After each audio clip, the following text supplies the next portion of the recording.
በስመ አብ ወወልድ ወመንፈስ ቅዱስ አሃዱ አምላክ አሜን።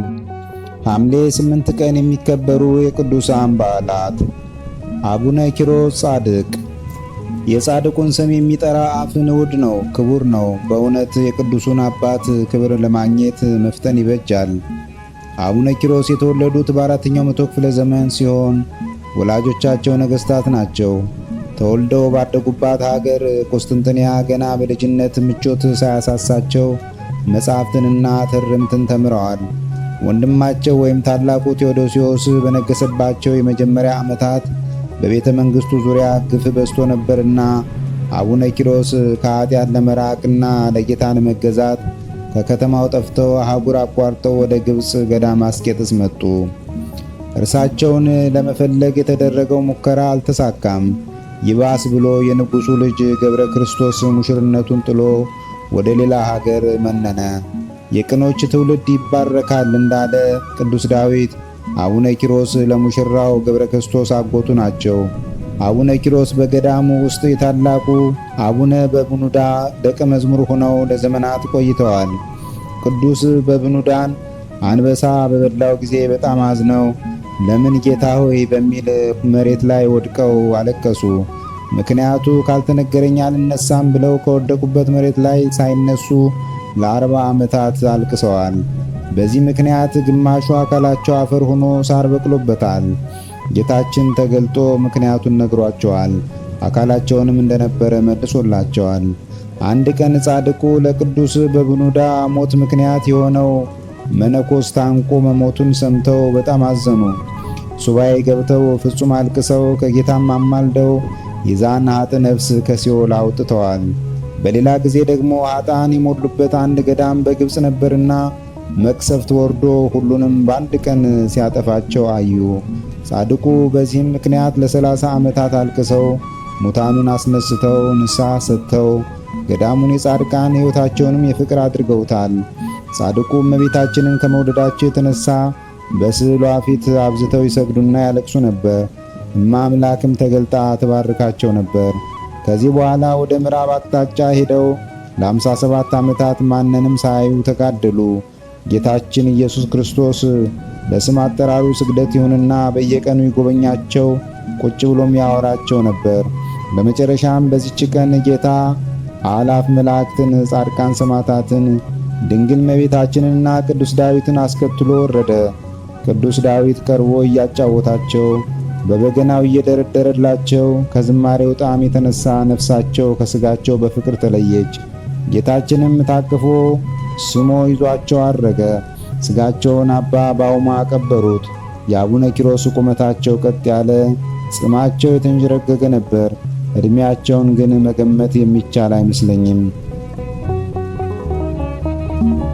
ታላቁ አባ ብሶይ ወይም ቢሾይ በ4ኛው መቶ ክፍለ ዘመን የነበሩ በመላእክት መሪነት የመነኑ የቅዱስ ዮሐንስ ሐጺር ባልንጀራ የአባ ባይሞን ደቀ መዝሙር የነበሩ በአጭር ጊዜ የብዙዎች አባት የሆኑ ሰው ናቸው። እንቅልፍን የማያውቁ በ40 ቀን ብቻ እህል የሚቀምሱ የጌታችንን እግር በየቀኑ እያጠቡ የሚመገቡ ፈጣሪያቸውን በጀርባቸው ያዘሉ ነዳይ መስሎ አግኝተውት በስብከተ ወንጌል አገልግሎት የተጉ በርካታ ጻድቃንን የወለዱ ታላቅ የፍቅር ሰው ናቸው። በዘመናቸው ብዙ ታምራትን ሰርተው ቤተ ክርስቲያንን በንጽህናቸው አስደስተው ሐምሌ 8 ቀን አርፈዋል። ግብፅ ውስጥ የሚገኘው ገዳማቸው ዛሬም ቤተ አበው ታምራት የማይለዩትና ተወዳጅ ነው። ቦታው መካነ ሱባኤ ወመንክራት ነውና። አባ ሚሳኤል ነዳይ። መቼም ያ ዘመን 4ኛውና 5ኛው ክፍለ ዘመን እጅግ የተባረከ ነው። ቅዱሳኑ በብዛት የባለጸጎችና የነገሥታት ልጆች ናቸው። አባ ሚሳኤልንም የኬልቄዶን ንጉሥ ልጅ ሳሉ መንነው በበረሃ ለ65 ዓመታት ተጋድለዋል። በመጨረሻ ግን በደዌ ምክንያት ወደቁ። ለ5 ዓመታት መነኮሳቱ ሲጠይቋቸው ቆይተው ሰለቹ። ከዛም ለ15 ዓመታት ለአብታቸው በግንባራቸው እየተቀዳ ያለምንም ምግብ እየቃሰቱ በባታቸው ወድቀው ኑረዋል። ቸሩ አምላክ ግን አራቱን ሊቃነ መላእክት ሚካኤል፣ ገብርኤል፣ ሩፋኤልና ሳቁኤልን አዞላቸው ሲጠብቋቸው ኑረዋል። በዚች ቀንም አቡነ ኪሮስ መጥተው አጽናንተው ጌታችንን ጠርተው እንዲያርፉ አድርገዋል። መላእክት እያጠኑና እየዘመሩ ጻድቁን ቀብረዋቸዋል። በመቃብራቸውም ላይ ፈውስ የሆነ ጸበል ፈልቋል። እግዚአብሔር የእኛን ያይደለ የጻድቃኑን ቅድስና አስቦ ይራራልን፣ ከበረከታቸውም ይክፈለን። ሐምሌ 8 ቀን የሚከበሩ ዓመታዊ ቅዱሳን በዓላት አቡነ ኪሮስ ጻድቅ አረጋዊና ገዳማዊ፣ አባ ብሶይ ጻድቅ ኮከበ ገዳም፣ አባ ሚሳኤል ነዳይ ጻድቅ፣ አባ ቢማ ሰማዕት፣ አባ በላኒ ሰማዕት፣ ቅዱሳን አቤሮንና አቶም ሰማዕታት። በዚህ ዕለት የሚከበሩ ወርሃዊ ቅዱሳን በዓላት ቅዱስ ሙሴ ሊቀ ነቢያት፣ ኪሩቤል አርባዕቱ እንስሳ፣ አባ ሳሙኤል ዘደብረ ቀልሞን፣ ቅዱስ ማትያስ ሐዋርያ ከ12ቱ ሐዋርያት፣ ቅዱስ አፍኒን ሊቀ መላእክት፣ ቅድስት በርባራ ወዮልያና። ቅዱሳኑን የሚመለከት ከመጽሐፍ ቅዱስ የተወሰደ ጥቅስ መጽሐፈ ምሳሌ ምዕራፍ 10 ቁጥር 7 በረከት በጻድቅ ራስ ላይ ነው፣ የኃጥአንን አፍ ግን ግፍ ይከድነዋል። የጻድቅ መታሰቢያ ለበረከት ነው። መዝሙረ ዳዊት ምዕራፍ 36 ከቁጥር 28 እስከ 31 እግዚአብሔር ፍርድን ይወዳልና ቅዱሳኑንም አይጠላቸውምና ለዘላለም ይጠብቃቸዋል። ጻድቃን ምድርን ይወርሳሉ፣ በእርሷም ለዘላለም ይኖራሉ። የጻድቅ አፍ ጥበብን ያስተምራል፣ አንደበቱም ፍርድን ይናገራል። የአምላኩ ሕግ በልቡ ውስጥ ነው፣ በእርምጃውም አይሰናከልም። ወስብሐት ለእግዚአብሔር ልዑል ወለወላዲቱ ድንግል ወለመስቀሉ ክቡር ዕፀ ሳህል አሜን።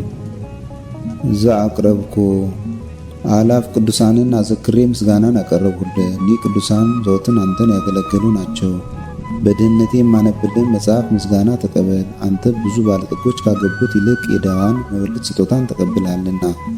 ቅዱሳን የሆናችሁ ነቢያት፣ ለማስተማር የተመረጣችሁ ሐዋርያት፣ ሰማዕታት፣ ጻድቃን፣ ትጉሃን የሆናችሁ መላእክት፣ እናንተም ደናግል ቸር የሆናችሁ መነኮሳት ይችን ጉባኤ አንድነታችን መባረክን ባርኩ። ስትባርኩም ከሕፃናቱ ጀምራችሁ እስከ ሽማግሌው ድረስ ይሁን።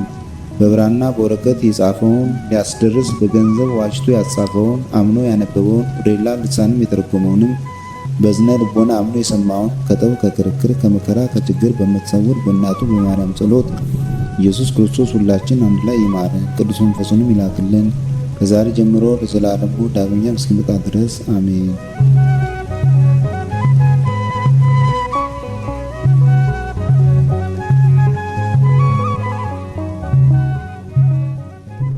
ነቢያት ወሐዋርያት